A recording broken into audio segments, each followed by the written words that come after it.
ਹਾਂ ਗੱਲ ਅਗਨੀਪਥ ਸਕੀਮ ਦੀ, ਜਿਸ ਨੂੰ ਵਾਪਸ ਲੈਣ ਤੋਂ ਤਿੰਨੇ ਫੌਜਾਂ ਨੇ ਇਨਕਾਰ ਕਰ ਦਿੱਤਾ। ਜਿਹਾਂ ਸਪਸ਼ਟ ਕਰ ਦਿੱਤਾ ਗਿਆ ਹੈ ਕਿ ਇਹ ਯੋਜਨਾ ਰੋਲ ਬੈਕ ਨਹੀਂ ਕੀਤੀ ਜਾਵੇਗੀ, ਵਾਪਸ ਨਹੀਂ ਲਈ ਜਾਵੇਗੀ। ਨੌਜਵਾਨਾਂ ਨੂੰ ਹਿੰਸਕ ਪ੍ਰਦਰਸ਼ਨਾਂ ਦੇ ਵਿੱਚ ਸ਼ਾਮਲ ਨਾ ਹੋਣ ਦੀ ਅਪੀਲ ਵੀ ਕਰਦੇ ਵਿਖਾਈ ਦਿੱਤੇ ਫੌਜ ਮੁਖੀ।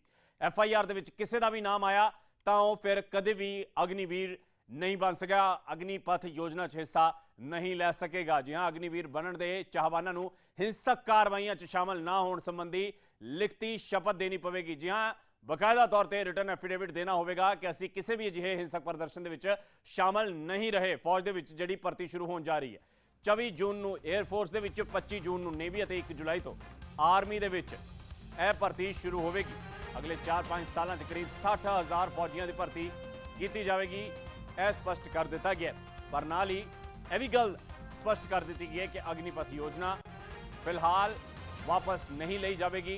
इस योजना को लैके सरकार वालों जो फैसला लिया गया वो तो केंद्र सरकार अटल है। तो फौज मुखिया ने अज जी तीनों फौजा के मुखिया वालों अज स्पष्ट कर दी गल कि अगले 4-5 सालों करीब 60,000 फौजी भर्ती किए जाएंगे। इस दे नाल तरीखों का ऐलान भी किया गया कि 24 जून को एयरफोर्स, 25 जून को नेवी और 1 जुलाई को आर्मी के यह भर्ती शुरू की जाएगी।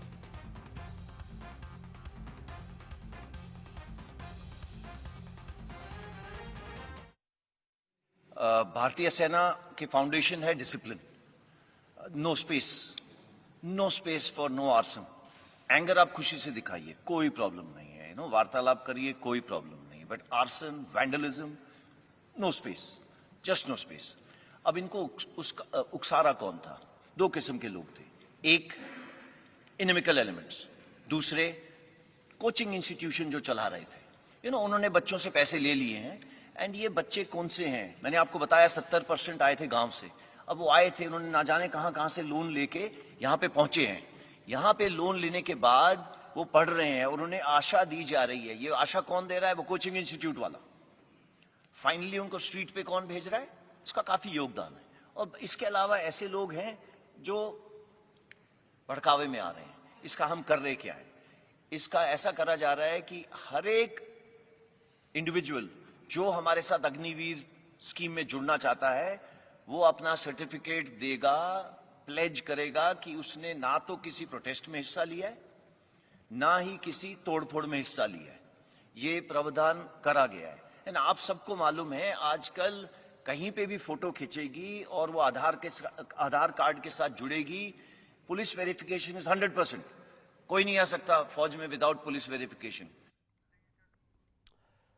तो फौज वालों स्पष्ट कर दिता गया कि बकायदा वेरिफिकेशन होगी। अग्निपथ योजना के रिक्रूटमेंट तो पहला बकायदा तौर पर हल्फिया बयान देना होगा कि मैं अजिहे किसी भी प्रदर्शन के हिंसक कार्रवाई के शामिल नहीं सी रहा। जेकर अजिही गल झूठ पाई जाती है तो उसकी भर्ती नहीं हो पाएगी। फिलहाल दस दिए कि IAF ने अग्निवीरों के लिए सेवा शर्तां जारी कर दी ने। 24 जून तो भर्ती प्रक्रिया शुरू होगी।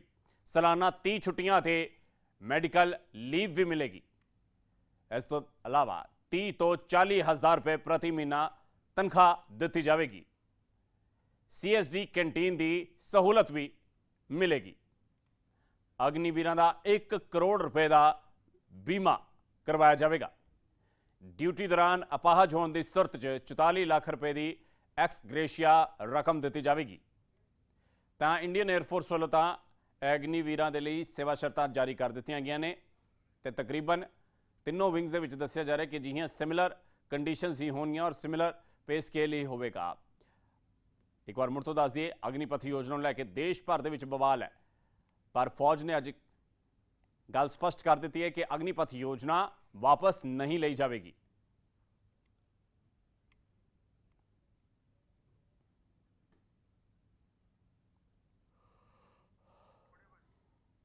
तो इंडियन एयरफोर्स ने अग्निवीरों के लिए सेवा शर्तां जारी कर दी ने। CSD कैंटीन की सहूलत मिलेगी। इस दे नाल ही अग्निवीरों का 1 करोड़ रुपए का जीवन बीमा करवाया जाएगा। जेकर कोई अणसुखावी घटना होंदी है, जिंदगी चली जाती, तो परिवारक मैंबरां नूं उस बीमा राशि के नाल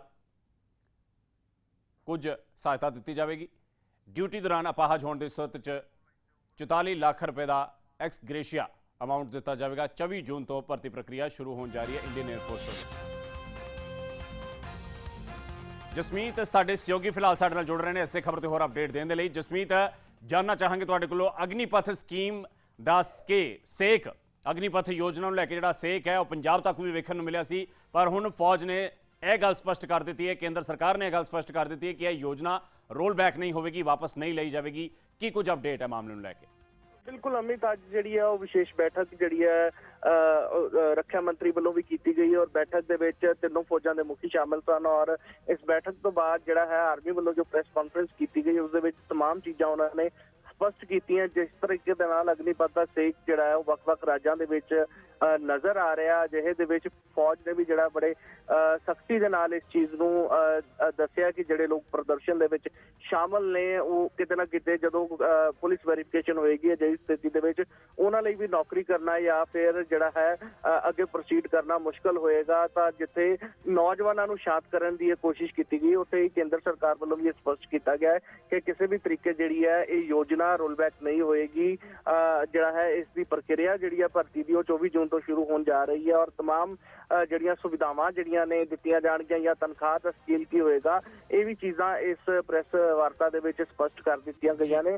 ਸੋ ਜਿੱਥੇ ਪ੍ਰੈਸ ਕਾਨਫਰੰਸ ਹੋਈ ਹੈ ਉੱਥੇ ਹੀ ਜਿਹੜਾ ਹੈ ਆਉਣ ਵਾਲੇ ਸਮੇਂ ਦੇ ਵਿੱਚ ਇਸ ਦਾ ਅਸਰ ਦੇਖਣ ਨੂੰ ਜ਼ਰੂਰ ਮਿਲ ਸਕਦਾ ਹੈ। ਨੌਜਵਾਨਾਂ ਦਾ ਗੁੱਸਾ ਜਿਹੜਾ ਹੈ ਕਿਤੇ ਨਾ ਕਿਤੇ ਸ਼ਾਂਤ ਹੋ ਸਕਦਾ ਹੈ ਜਾਂ ਫਿਰ ਨੌਜਵਾਨ ਜਿਹੜੇ ਨੇ ਇਸ ਜੋ ਹਿੰਸਕ ਪ੍ਰਦਰਸ਼ਨਾਂ ਦੀ ਥਾਂ ਕੋਈ ਸ਼ਾਂਤਮਈ ਤਰੀਕਾ ਜਾਂ ਫਿਰ ਅਦਾਲਤੀ ਰੁਕ ਜਾਂ ਫਿਰ ਸਰਕਾਰਾਂ ਤੱਕ ਅਪਰੋਚ ਕਰਨ ਦਾ ਜਿਹੜਾ ਰਸਤਾ ਹੈ ਉਹ ਅਪਣਾ ਸਕਦੇ ਨੇ, ਪਰ ਅਸਰ ਜਿਹੜਾ ਹੈ ਜ਼ਰੂਰ ਦੇਖਣ ਨੂੰ ਮਿਲੇਗਾ। ਜੀ ਅਮਿਤ, ਬਹੁਤ ਸ਼ੁਕਰੀਆ ਜਸਮੀਤ ਇਸ ਖਬਰ ਨੂੰ ਸਾਡੇ ਦਰਸ਼ਕਾਂ ਤੱਕ ਪਹੁੰਚਾਉਣ ਦੇ ਲਈ। ਤਾਂ ਇੱਕ ਵਾਰ ਮੁੜ ਤੋਂ ਆਪਣੇ ਦਰਸ਼ਕਾਂ ਨੂੰ ਦੱਸ ਦਈਏ, ਕੇਂਦਰ ਸਰਕਾਰ ਵੱਲੋਂ ਫੌਜ ਵੱਲੋਂ ਇਹ ਗੱਲ ਇੱਕ ਵਾਰ ਮੁੜ ਤੋਂ ਦੱਸ ਦਿੱਤੀ ਗਈ ਹੈ ਕਿ ਅਗਨੀਪਥ ਯੋਜਨਾ ਵਾਪਸ ਨਹੀਂ ਲਈ ਜਾਵੇਗੀ।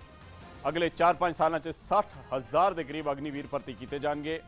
ਅਗਨੀਪਥ ਸਕੀਮ ਵਾਪਸ ਲੈਣ ਤੋਂ ਤਿੰਨੇ ਫੌਜਾਂ ਦਾ ਅੱਜ ਇਨਕਾਰ ਵਿਖਾਈ ਦਿੱਤਾ। ਇਸ ਦੇ ਨਾਲ ਹੀ ਨੌਜਵਾਨਾਂ ਨੂੰ ਅਜਿਹੇ ਕਿਸੇ ਵੀ ਹਿੰਸਕ ਪ੍ਰਦਰਸ਼ਨ ਦੇ ਵਿੱਚ ਸ਼ਾਮਲ ਨਾ ਹੋਣ ਦੀ ਅਪੀਲ ਵੀ ਕੀਤੀ ਗਈ, ਕਿਉਂਕਿ ਇਸ ਦਾ ਅਸਰ ਰਿਕਰੂਟਮੈਂਟ ਤੇ ਪੈ ਸਕਦਾ ਹੈ।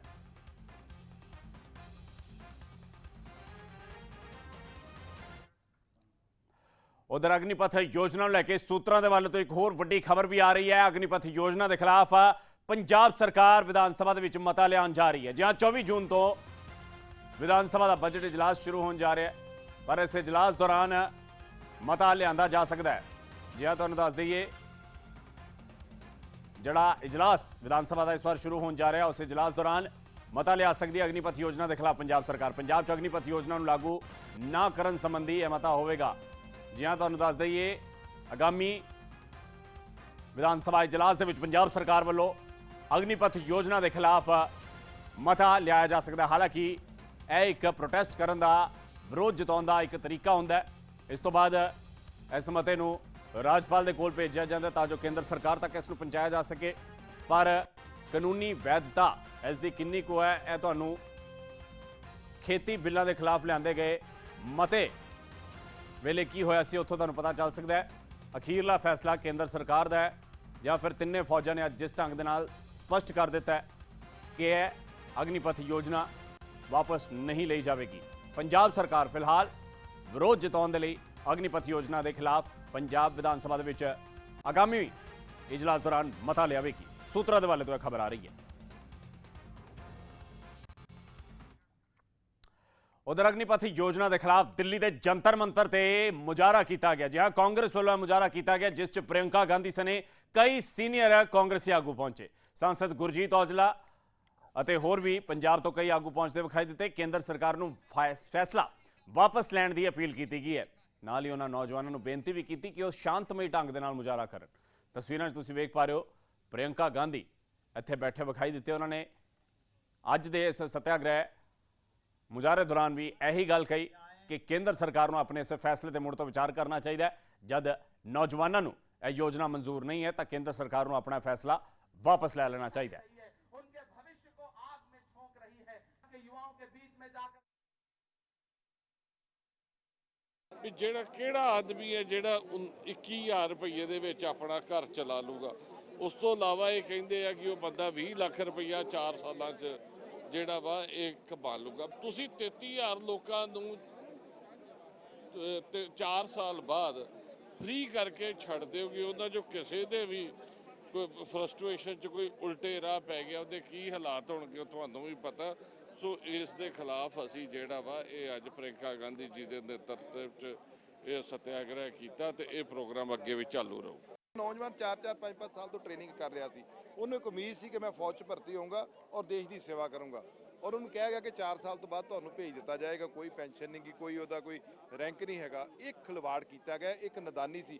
4 ਸਾਲ ਤੱਕ ਭਰਤੀ ਕਰਨਾ, ਇਹ ਇੱਕ ਮਹਿਜ਼ ਮਜ਼ਾਕ ਕੀਤਾ ਗਿਆ ਉਹਨਾਂ ਨੌਜਵਾਨਾਂ ਨਾਲ, ਦੇਸ਼ ਦੇ ਨਾਲ, ਉਹਨਾਂ ਦੇਸ਼ ਦੇ ਸੂਰਬੀਰਾਂ ਦੇ ਨਾਲ ਜਿਨ੍ਹਾਂ ਨੇ इस देश ਨੂੰ ਬਣਾਉਣ तक बड़ा ਵੱਡਾ योगदान किया। ये कैसी योजना है? देश के युवा की देशभक्ति का अपमान है। देश का युवा जो एक फौज के अंदर सरकारी रोजगार के माध्यम से देश के लिए अपनी जान देने के लिए भी तैयार रहना चाहता है, उसका अपमान है। ये ना देश हित में है, ना देश की सुरक्षा के हित में है, ना फौज के हित में है, ना फौजियों के हित में है, और ना ही ये योजना देश के नौजवान के हित में। इसीलिए हम लड़ाई लड़ेंगे। मैं सरकार को चेतावनी देना चाहता हूँ, सरकार इस योजना को तुरंत रद्द करे, नहीं तो एक दिन जैसे किसान आंदोलन के बाद सरकार को वापस लेना पड़ा, इसी प्रकार से इस योजना को भी वापस लेना पड़ेगा और सरकार वापसी भी होगी अब।